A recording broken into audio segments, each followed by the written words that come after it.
Bonjour, aujourd'hui une session de Surya Namaskar.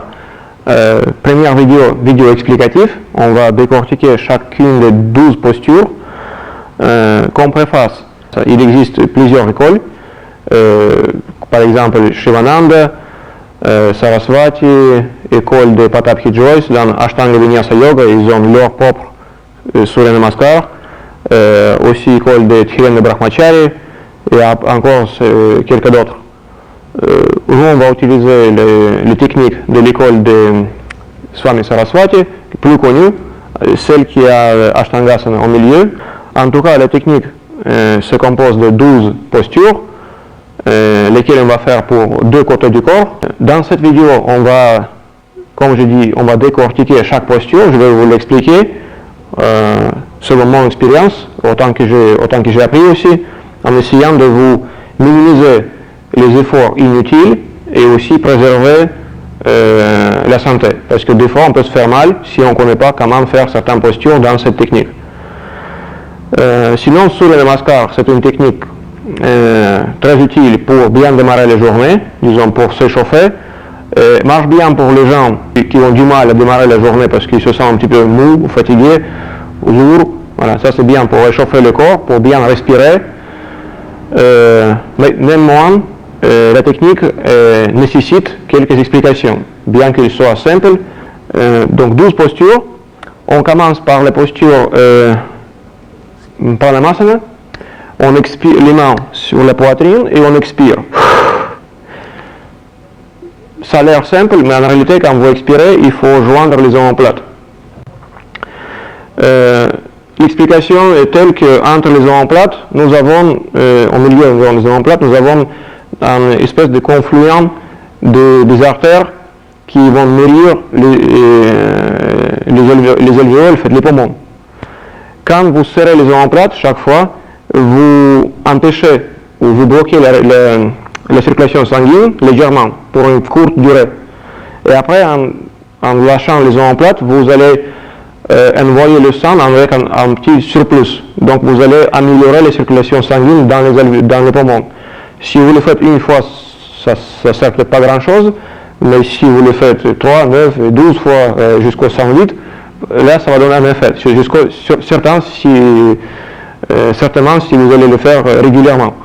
Donc posture peut-être simple et l'air peut-être des fois inutile, Pranamasana. Mais elle a son explication.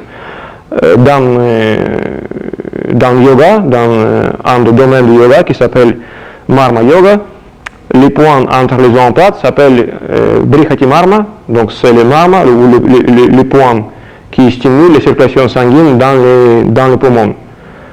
Marma Yoga, c'est quelque chose qui ressemble beaucoup à l'acupuncture chinoise, bien qu'il y a des différences aussi. C'est juste pour vous donner l'idée de qu'est-ce que c'est. Donc, Pranamasana. Hasta Uttanasana. Comment on fait cette posture? Le mouvement commence dans le bassin. Le bassin, on met je pense, en version. Donc, on va arrondir le dos. Imaginez que vous avez une tige ici et vous enroulez cette tige vers l'avant. Donc, vous allez arrondir le dos. Et quand le dos est arrondi, là, vous avez les muscles dorsaux qui protègent toute la colonne vertébrale. Et vous pouvez vous appuyer en fait sur ces muscles et faire cette ouverture en inspirant. Si vous faites juste l'ouverture sans prendre en compte le mouvement du bassin, et en plus avec le bassin ouvert, vous pouvez avoir ici une lordose excessive. Ça va faire mal le dos, c'est pas bon, à éviter. Donc, Hasta Uttanasana commence dans le bassin. Et on retombe vers l'avant, Uttanasana.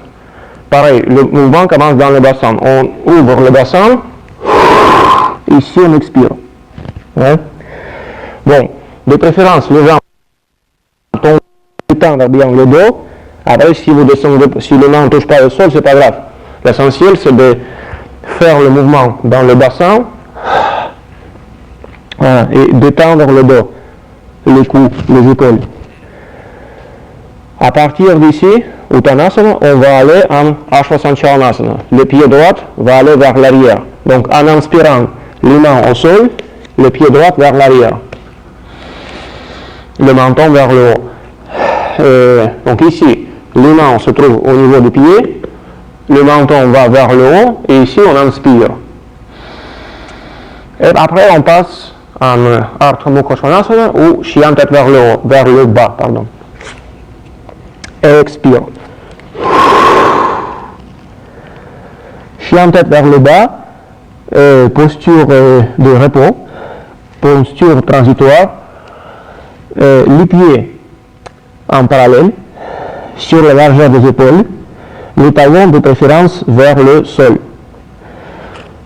Les mains et les pieds ni trop écartés, donc ça c'est pas bon, ni trop serrés, ça c'est pas bon non plus. Assez écartés pour sentir l'étirement long de la chaîne musculaire, à partir des Achilles, long des jambes, en passant par le dos jusqu'aux épaules. Vous devez sentir l'étirement dans les muscles. La tête va vers l'intérieur et on essaie de serrer les omoplates. La tête va vers l'intérieur et vers le bas. Et ici, on expire. Voilà. En inspirant, on va aller en Ashtangasana, les genoux au sol, la poitrine entre les mains.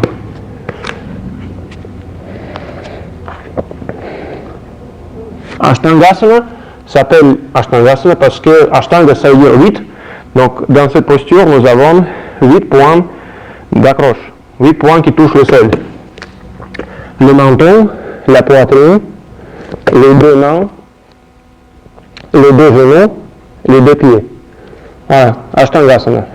Ici, votre but c'est d'un côté ouvrir la cage thoracique, serrer les omoplates. Deuxième chose importante, le bassin. On essaie de le retourner, d'étendre la partie lombaire. Et avec la position de vos genoux, vous pouvez gérer en fait le degré de pivotement du bassin. Si vous mettez les genoux plus près, ça va être un petit peu plus difficile. Si vous sentez trop de tension dans le muscle, vous mettez les genoux plus loin. Voilà. Dans cette posture, on reste en cycle respiratoire complet. Donc, inspire et expire. Et après, on va aller en Urdhva Mukha Svanasana, chien tête vers le haut. Et ici, on ouvre la poitrine, on étire le corps vers l'avant, une légère traction dans le bas du dos, inspiration profonde, et on va expirer. Chien tête vers le bas. En inspirant, le pied droit retourne vers l'avant. Et expire le pied gauche. Uttanasana. Inspire, les mains vers le plafond, le mouvement dans le bassin. Et expire, les mains près de la poitrine. Pranamasana. Voilà. Ça c'est un cycle pour le côté droit. Après on refait la même chose pour le côté gauche. Et on va essayer maintenant de faire des postures suivant notre cycle respiratoire.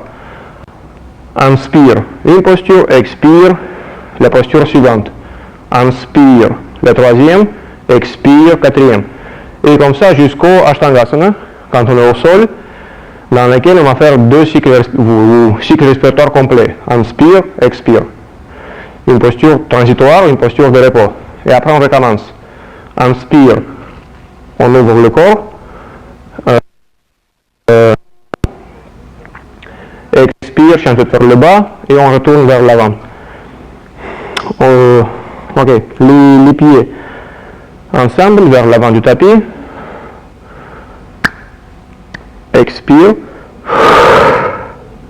inspire, les mains derrière le dos, et expire, Uttanasana, Inspire, le pied gauche vers l'arrière. Expire, chien tête vers le bas.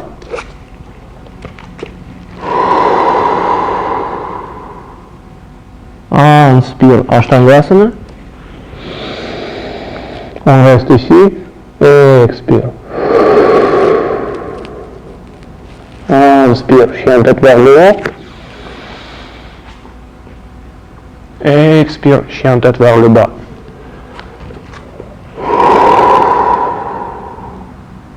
Inspire, le pied gauche vers l'avant. Expire, le pied droit vers l'avant. Inspire, les mains vers le plafond, on ouvre le bassin. Et expire, les mains près de la poitrine. Voilà. Merci pour votre attention. À bientôt.